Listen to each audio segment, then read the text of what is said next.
Today, I'd like to share a small experience from my attempt to practice Dhamma in my daily life. It's a story from the 7th day of my dedicated practice. To be honest, it's not easy. For ordinary people like us who aren't on a secluded retreat, we have to deal with the chaos at work and at home. But I see this as an excellent training ground.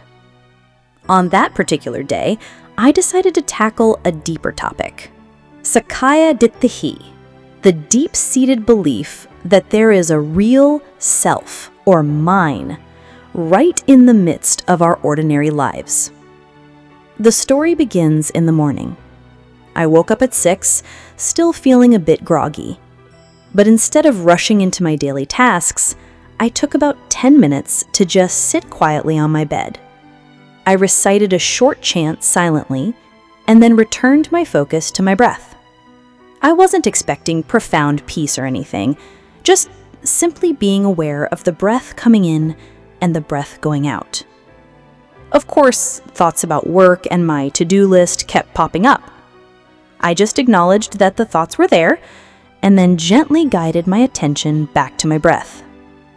As I sat there, a feeling of soreness in my shoulders from the previous day's work emerged. At first, my mind reacted out of habit. I'm in pain, my body can't take it anymore. But when I looked at it with mindfulness, I saw that, the pain was just a sensation that arose on its own. It would eventually fade away. It wasn't truly me. This body's the same. We're just borrowing it for a while. Soon it gets hungry. Soon it gets old. And eventually, it must return to nature. The idea that there is a self who truly owns this body is just a thought we've been tricking ourselves our entire lives. Then, when I got to the office, it was like stepping into a real emotional battlefield. A mountain of work was waiting for me. Emails were flooding in, and stress was at an all-time high. My mind started complaining. When will this day end? This is so stressful. Why are there so many problems? The next thing I knew, my ego was inflated and running rampant in the middle of the office. So, I tried to change my perspective. Instead of drowning in stress, I turned my attention back to the task at hand. When I typed, I was aware of typing. I was aware of my fingers moving, aware of my breath as I was thinking. Then I tried to analyze the stress based on the 5 aggregates that I had heard about. Form, this is the body sitting in front of the computer. Feeling, this is the uncomfortable, unpleasant feeling of stress. Perception, this is the recognition that this is an urgent task, that this is a recurring problem. Mental formations, these are all the mental fabrications. I am stressed. I can't do this. Consciousness.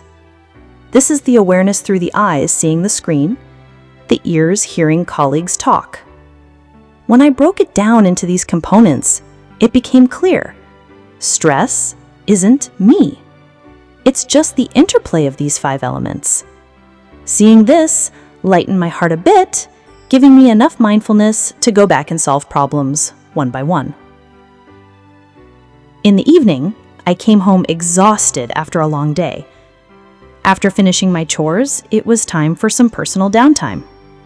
Normally, I would watch a movie or mindlessly browse YouTube, but that day I decided to listen to a Dhamma talk in my living room. It was about the Anatta-lakshana Sutta, the discourse on not-self. The sound of the Dhamma talk coming from the speakers felt like it was washing away the day's mental fatigue, and it reinforced everything I had been contemplating all day. Form is not self. Feeling is not self. Perception is not self. Mental formations are not self. Consciousness is not self. Hearing this truth in the comfort of my own home made me feel that the Dhamma isn't distant at all. It's present in every moment. The attachment to a self, to what is mine, is like a rusted bolt. That day, it felt like I had applied a drop of oil. It hadn't come loose yet, but I could feel it starting to budge. So, to summarize that day, for a layperson like me, practicing in daily life is about training to see the truth amidst the chaos. Letting go of the self isn't about running away from the world, but about understanding the world as it is. That there is nothing that can truly be held onto as me or mine. Of course, in the days that followed, I still had to face stress and was still affected by people's words.